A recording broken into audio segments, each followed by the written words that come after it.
La région Rhône-Alpes a été plutôt gâtée par la nature. Lacs, hautes montagnes, forêts, rivières et garrigues, ces paysages, des plus secrets aux plus mythiques, sont un paradis pour les amateurs d'événements outdoor. Dans un esprit fédérateur, la région a créé le Challenge Rhône-Alpes, une compétition inter-organisation qui rassemble les 7 épreuves sportives emblématiques du territoire. Commençons par la Foulée Blanche, à Autran, en Isère. C'est la 34e édition cette année de ces courses de ski de fond très populaires, qui rassemblent les anciens du Vercors, les jeunes grenoblois et les élites internationales pour une traversée grandiose du plateau de Gèvres.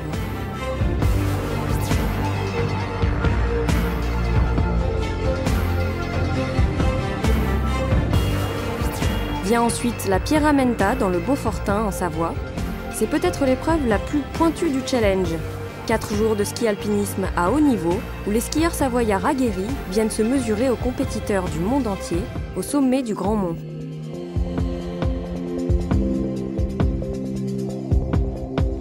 Le raid VTT des Chemins du Soleil annonce le retour du printemps sur le Challenge Rhône-Alpes, avec une traversée des Préalpes dans un décor à couper le souffle. Un tracé, 2 formules, rando pour les uns, course chronométrée pour les autres, quitte à rouler de nuit. Sur 2 roues toujours, mais sur un autre terrain, voici l'Ardéchoise. La fameuse course cycliste fête ses 20 ans cette année. Plus de 16 000 participants reviennent chaque été pour la beauté des paysages et les ravitaux généreux en crème de marron. Fin septembre, c'est la Coupe Icare qui rassemble des centaines de milliers de personnes à Saint-Hilaire-du-Touvet. La Mecque du vol libre est en fête pendant 4 jours, avec un concours de déguisement et des démonstrations de voltige toujours plus impressionnants. Retour dans la belle Ardèche pour le marathon des Gorges. C'est en canoë ou en kayak que s'affrontent les challengers au départ du site du Pont d'Arc.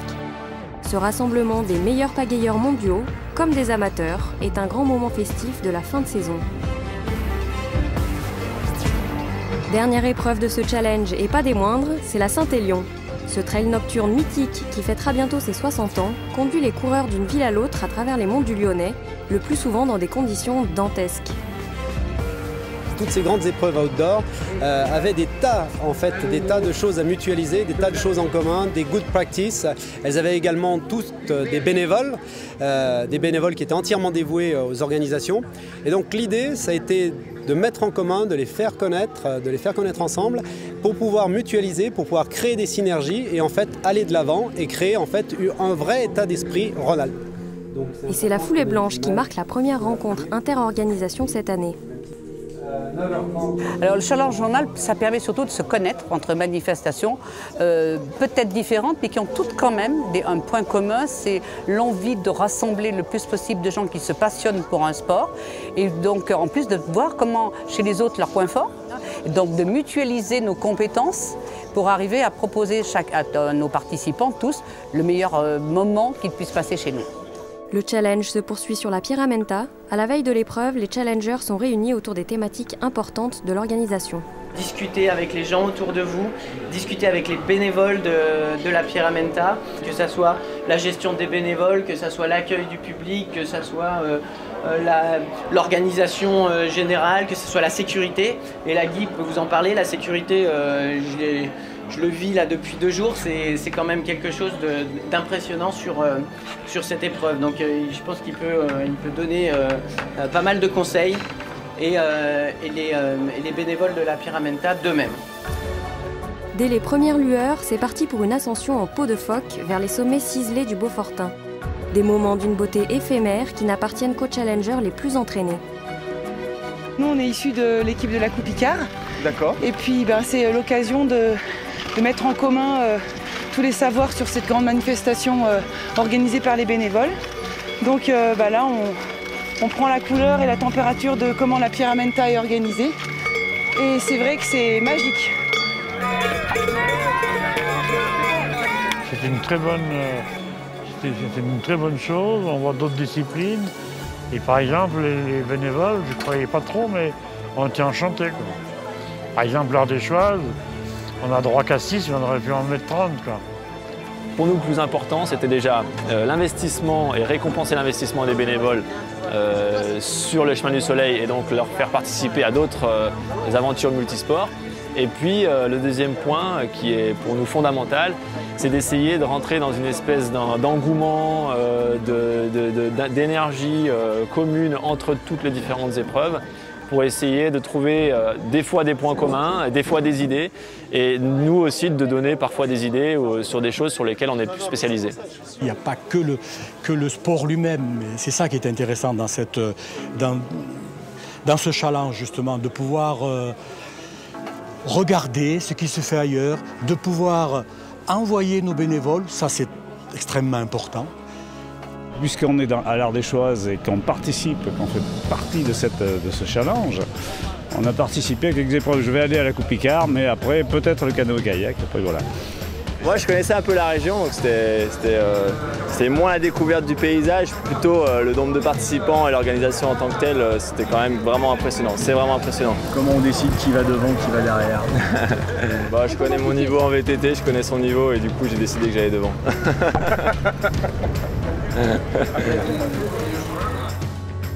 Alors, on fait moins le malin qu'à l'Ardèche. Ah là, je fais moins le malin. Au VTT, au tandem, il y a une histoire. C'est un challenge de taré là. J'aurais dû préparer ce vol, j'aurais dû le préparer. Je le sais que j'aurais dû le préparer. Le challenge Rhône-Alpes. On les applaudit. Il fallait qu'il y en ait qui ratent. Ça marche trop bien depuis le début. C'est parti. Le vent est beau. Oui, la voile monte droit. La voile monte droit. On lâche les dents, on freine. Oui. Oh, que c'est beau. J'en ai oublié de faire des photos, c'est dingue. Trop bien. Le Challenge Rhône-Alpes, c'est vraiment montrer la capacité des sportifs à être pluridisciplinaires. C'est vraiment valoriser la participation à toutes ces épreuves, valoriser la participation de tous aussi. Il y a des points de bonus pour la mixité dans les équipes et pour la diversité au niveau des âges aussi. Donc c'est vraiment ça que l'on souhaite faire partager aux gens. La performance, après, c'est accessoire. On représente le marathon des Gorges de l'Ardèche. Donc notre spécialité c'est plutôt le kayak, mais on va essayer de s'envoyer en l'air quand même pour la Coupe Picard. Et donc voilà, on a préparé un déguisement à base d'un kayak qu'on va essayer de faire voler. Voilà. Le marathon de l'Ardèche, oui.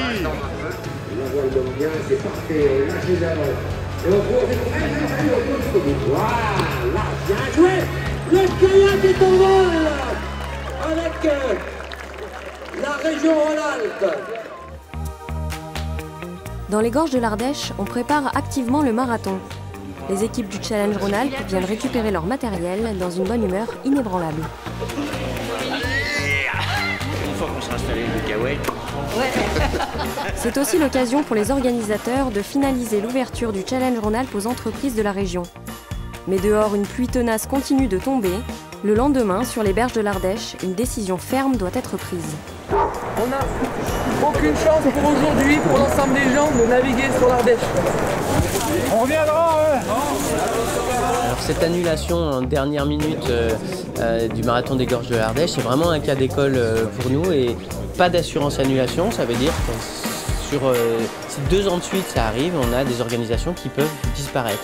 Pour nous, Région Rhône-Alpes, l'important c'est de pérenniser ces événements qui sont vraiment emblématiques, les faire travailler ensemble, c'est permettre des économies d'échelle, permettre aussi de créer un fonds d'entraide pour pouvoir aider l'organisation qui malheureusement devrait annuler.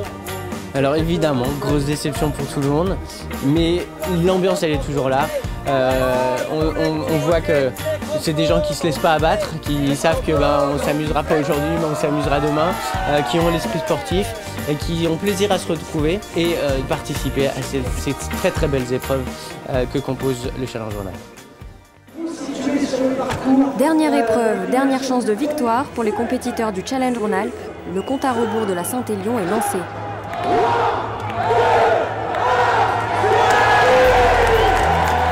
La Saint-Élion et la Pyramenta sont 2 épreuves effectivement qui font rêver et peut-être un peu peur.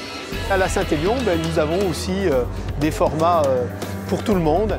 Ce sont les relais 3, relais 4, où vous allez faire une vingtaine de kilomètres dans une ambiance d'équipe avec une notion de compétition qui n'est pas toujours présente, c'est surtout le partage qui compte.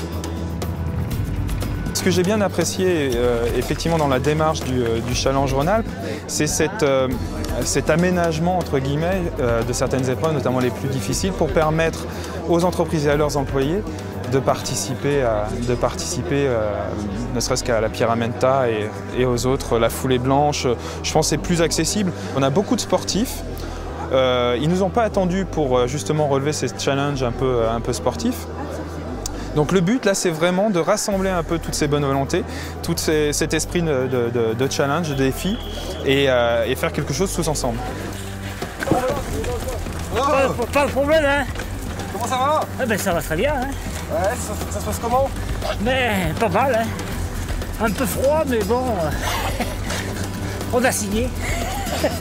J'ai apporté à Norbert Tessier aujourd'hui l'engagement du CEA. Alors ce qui m'a séduit, c'est le côté de réunir tous les gros événements sportifs avec des milliers de participants et l'idée de regrouper, de partager une expérience.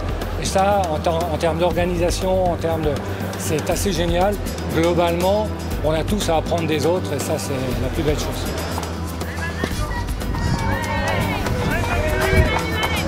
Le challenge a été une vraie réussite cette année. Les organisations, elles ont participé à plein. Parmi les entreprises qui ont souhaité s'engager l'année prochaine, on a des entreprises qui jouent déjà pleinement le jeu, qui sont complètement investies dans le challenge 2013, à commencer par le CEA, Hewlett-Packard, ST Microélectronique, mais aussi plein d'autres partenaires en fait, de chacun des organisateurs. Et on espère en tous les cas avoir une quinzaine d'entreprises pour l'année prochaine. Les entreprises l'ont bien compris, les organisations et leurs bénévoles aussi. Le Challenge Rhône-Alpes, c'est avant tout l'échange, la convivialité et l'esprit d'équipe.